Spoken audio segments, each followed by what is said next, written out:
The story you are about to hear is either one of myth or of exceptional reality, perhaps a combination of the two, perhaps born out of the delusions that any man might suffer when taken from his ordinary life and subjected to an unfamiliar and hellacious environment that pushes both his body and his mind to the breaking point, where shadows become ghosts, where stray animals become monsters. Whatever the case, the men who might have assured us that what they saw was indeed real and not a figment of imagination, they are now gone, and all we are left with is a story. The story of the Hound of Mons.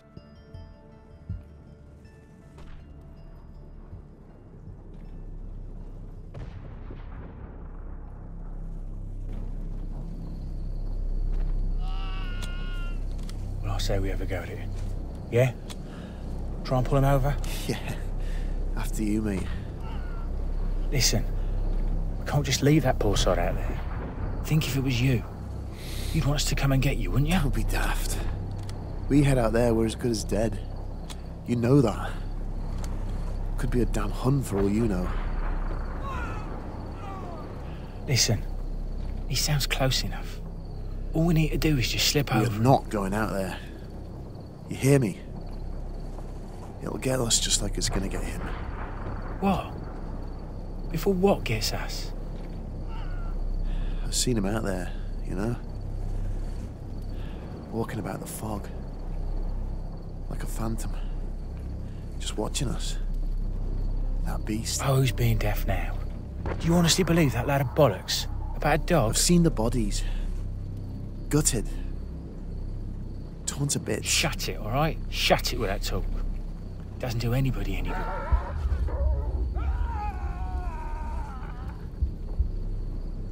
Hey? Christ. You got first watch, yeah?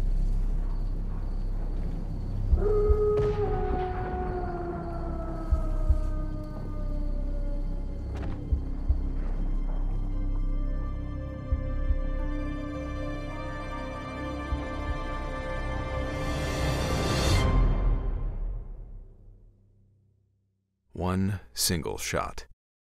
That's all it took to set the world alight.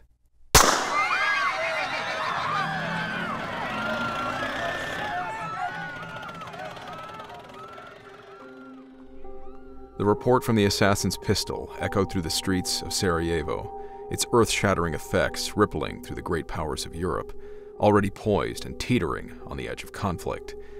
The lowly assassin had no way of realizing it at the time, but he had just set in motion a series of events that would reshape Europe and the world forever. In 4 short years, mighty empires of old would fall, new nations and superpowers rising from their ashes in the dawn of a new era. A road forward paved through unparalleled destruction and loss of life never before seen on the stage of human warfare. As much as it can be credited with setting the stage for the modern world, the Great War would also provide an awe-inspiring, albeit horrific, demonstration of early modern warfare. Machine guns firing hundreds of rounds per minute could wipe out entire companies in seconds. Poison gas, drifting with eerie indifference across the battlefield, burned men alive from the inside, leaving them to heave, gag, scream, and vomit in the midst of the enemy's advance. Despite being in their technological infancy, airplanes would soon be converted into machines of war, hunting the clouds over war-torn lands. Fleets of massive, proud dreadnoughts sailed the high seas, whilst submarines stalked them in the depths. Targets of all sorts were on the table: troop formations, factories, supply convoys, and civilian epicenters. It is industrialized killing on a scale never before encountered in the realm of human conflict, the birth of modern warfare embodied by steel and blood. While fighting raged on the front lines, thinkers, draftsmen, engineers, and doctors on both sides of the warring parties were in a continual race against time to provide their fighting men with the latest, more effective weapons to bring to bear against the enemy. A continual flow of new weapons and machines would make their way into the hands of soldiers, sailors, and airmen of the Allied Entente and Central Powers, each new arrival prompting a fresh wave of death to sweep the front. Indeed, men would ride into the war in 1914 on horseback, only to ride out of it on the backs of tanks in 1918. In the midst of this arms race, an eccentric German scientist set into motion the plans for a prototypical biological weapon to unleash upon the Allied powers of France and Britain. This weapon wasn't a form of poison gas, nor was it in the realm of some sort of weaponized disease or virus. No, the idea that this scientist had, a man by the name of Dr. Gottlieb Hochmuller, was one that would push the very limits of known science, both technologically and ethically. Much like any other vehicle of the war, Dr. Hochmuller's weapon would require two primary components, a vehicular chassis and a pilot to take command. The machine itself needed to be robust, fast, agile, and strong. Hochmuller's machine, however, would not be one of oil and steel. His would be of flesh and blood.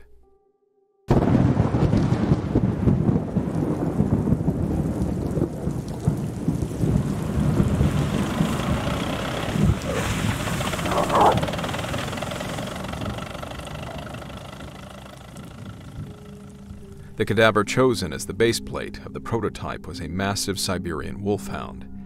While being a physically suitable candidate, the animal possessed a rather, shall we say, mild temperament. Not the ideal option for anyone in the market for an attack dog. Hochmuller had a remedy in mind, however. This machine still needed a pilot.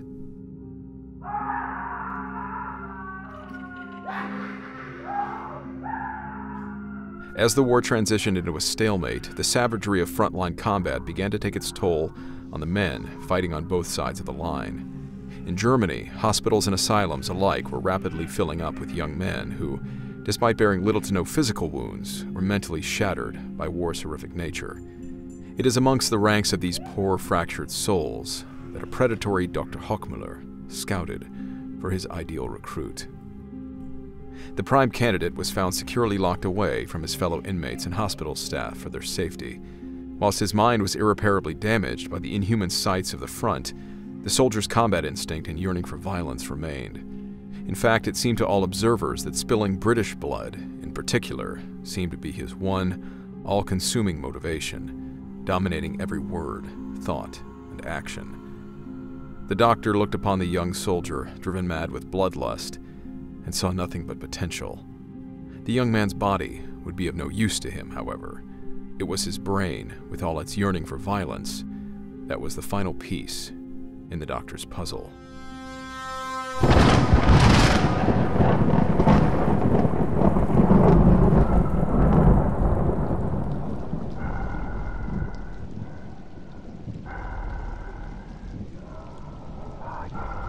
Breathing is stable.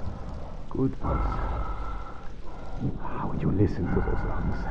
My, good. Can he hear us? Mueller? Mueller?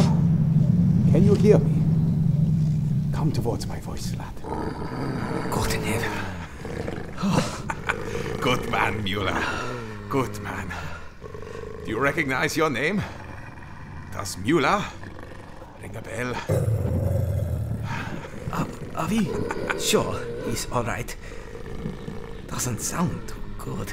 Come, it's the lad's first breaths. My dear August. We must be patient, yes? I know this is a bit of an adjustment, my friend. I apologize. My God, if you could see yourself. Strong, fearsome, formidable. I think we could do something about the odor. I realize he's a dog, but... Sorry I asked. Save that energy for the British. What fear you will inspire. I wonder.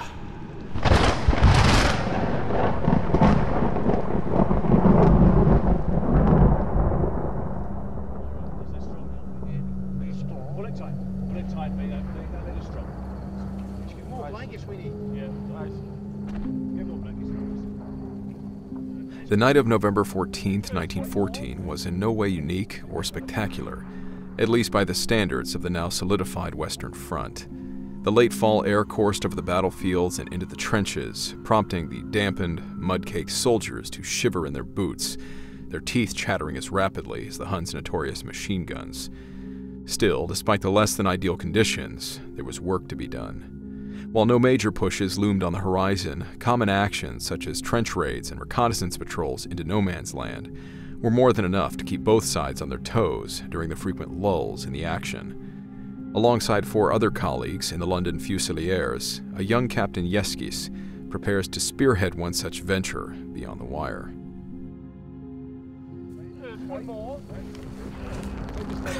All right, lads. This isn't our first dance. Nothing that reflects or rattles. Flare goes up, you go down. If you get hit, try to make it back to the lines. If not, stay where you are, wait for a stretcher. Any questions? No, sir. Right then. Let's get on with it. And so they went, one by one, over the top and into the looming darkness, never to be seen again.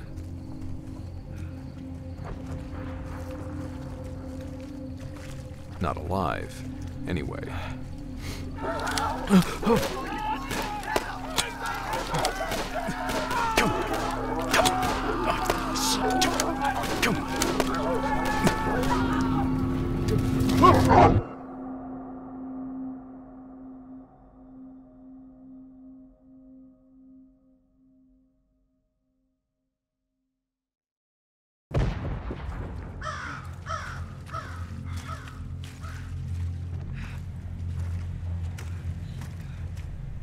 For several days, nothing was seen or heard from the captain and his patrol.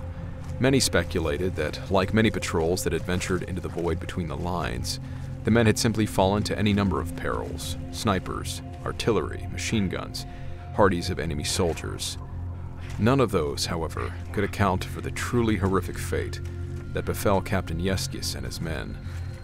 It was another patrol that found them, or rather, what was left of them. Oh, God almighty. Sir, up here. Have a look at this. What is it? Down there. Oh, bloody hell. What you suppose happened to him? That looked like machine guns doing to you. More like artillery. Maybe. Sir, you think that's Captain Yeskis and his boys? I can't tell.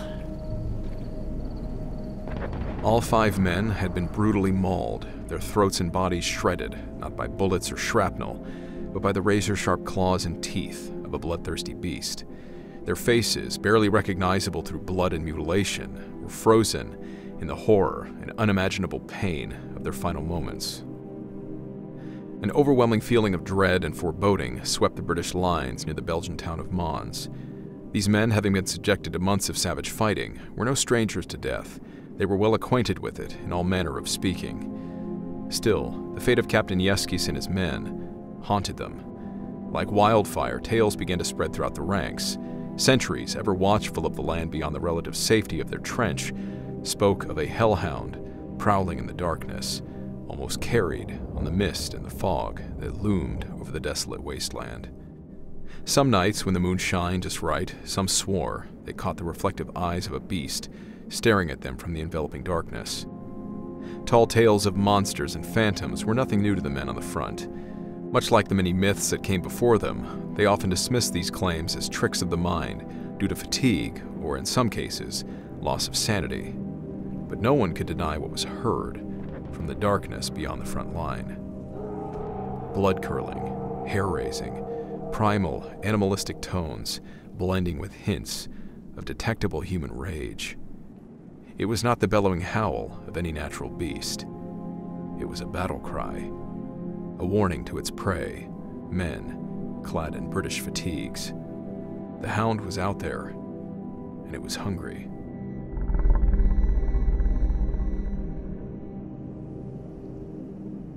As the British and their German adversaries spent the days trading gunfire, artillery, and if wind carried sound just right, the occasional insult, the nights belonged to the Hound.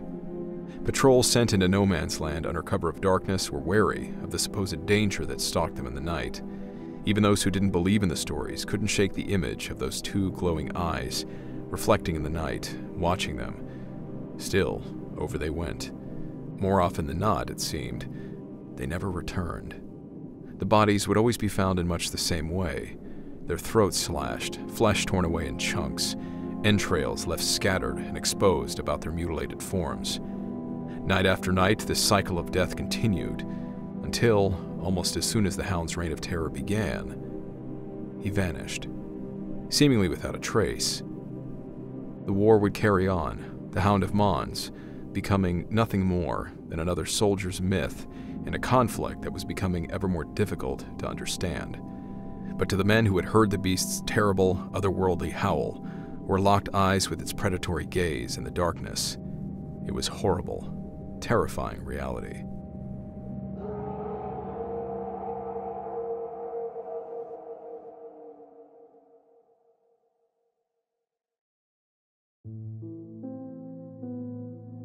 The Hound of Mons has found itself a comfortable home, nestled in the vast catalog of wartime myths and legends spawned from the battlefields of the First World War.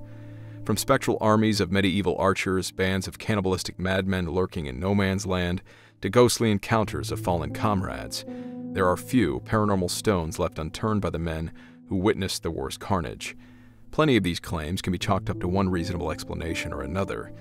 After all, the human mind under such physical and psychological distress is capable of drawing some odd, oftentimes terrifying conclusions.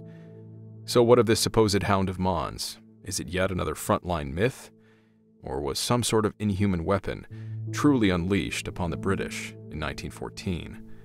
It doesn't take an awful lot of digging to find that no official documentation or written reports cite the existence of such a creature on either side of the conflict. In fact, the first mention of the tale didn't come until 1919 from a Canadian veteran by the name of F.J. Newhouse. His fantastical claims were, understandably, met with widespread skepticism. Further skimming of official British military records will yield no evidence of a Captain Yeskis serving with the London Fusiliers, and likewise, no German documents seem to mention the works or existence of a Dr. Gottlieb Hochmuller.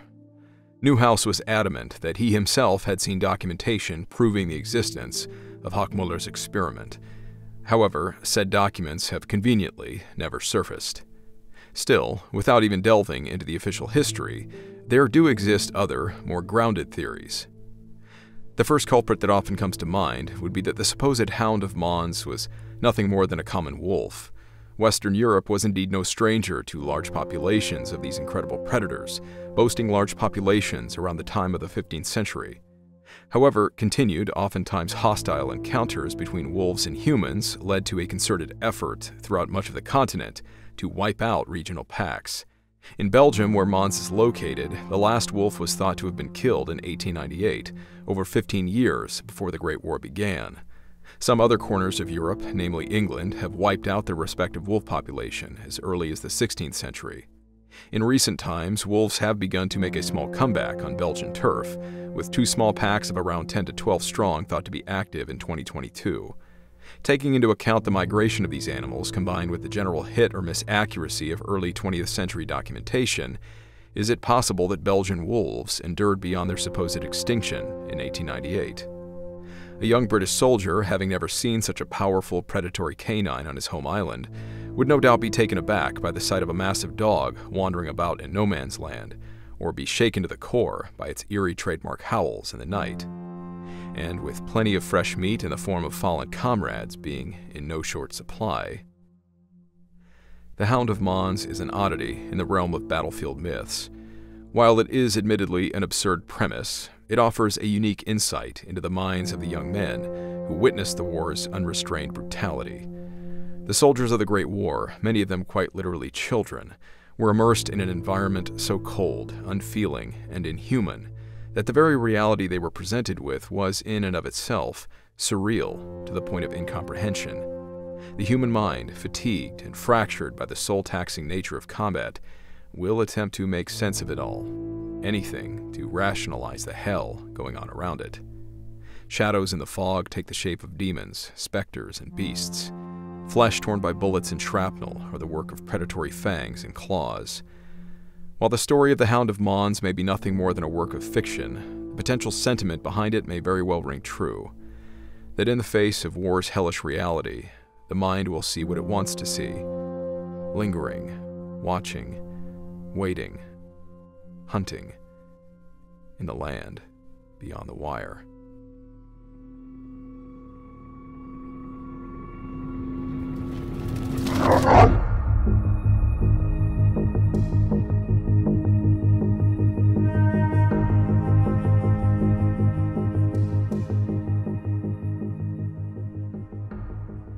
Hope you guys enjoyed this one. You might have noticed this episode was the product of a guest writer, Jake Howard. Jake, I want to once again extend my sincere thank you for providing what amounted to an incredible script for this story. A little bit of background on him. Jake is a Canadian gentleman, currently working in the Toronto film scene as an armorer/sales associate out of Movie Armaments Group. If you were ever curious who film producers hire to ensure props and wardrobes they're using for war films are historically accurate, Jake is that guy. As you can imagine by the nature of his trade, he is an avid scholar of war history, but you also might have noticed he has an even greater passion and a notable talent for writing and storytelling. So far, we've had a few guest writers on the channel, and as with the others, if you have enjoyed Jake's work on this episode, I highly encourage you check out his other published work. As of this past year, he published his first novella, titled One Day Over Germany, a fictional story, although it reads very much like a believable, true story, which takes place during World War II. Readers will follow the plight of the young James Caulfield, a rising Hollywood star who, because of his elite status, he had expected to safely spend the war making propaganda films and public appearances while avoiding actual military service. Much to his chagrin, after an ill-fated liaison with a prominent young woman, Caulfield suddenly finds himself on board a B-17 bomber on its way to Germany, a mission he is most uncertain he will survive. I'm no great writing critic, and I'm still in the midst of reading the book myself, but as with his script here in this episode, I found the book to be an engaging, easy-to-read, and very well-written story. That, and as I've certainly tried to do with my own stories, Jake's style of writing, and certainly his knowledge of war history, it really does make you feel like you're witnessing the story, rather than just reading it. Like you've momentarily traveled back in time. I'm enjoying the book in any case, and I hope we can do everything to support his talent. One Day Over Germany can be found on Amazon, which I will link both at the top of the screen here and in the description section of this video, along with his Instagram at Jake Anthony Howard, so you can follow his inevitably successful career. Now, if you're a fan of the Bedtime Stories and Unclassified Encounter channels, you might have also recognized the voices of both Simon and Rich, who graciously agreed to lend me their voices for this episode. You know, our channels are separate, and we've rarely ever worked together on episodes, so it was rather fun being able to work with them on this one. So be sure to check out Jake's book, and certainly both Simon's and Rich's channels if you haven't already. Tons more spooky stories to listen to there, with links to all of these guys' stuff linked in the description of this video. And as always, a huge thank you to my patrons and YouTube channel members who really do help me keep this channel going with your incredible support. Thank you for watching, thank you for subscribing, and may God be with all of you during this Christmas season. On that note, along with his recorded lines, Rich from Bedtime Stories was kind enough to send us something special to get us into the holiday spirit. I hope you enjoy it. Chestnuts roasting on an open fire!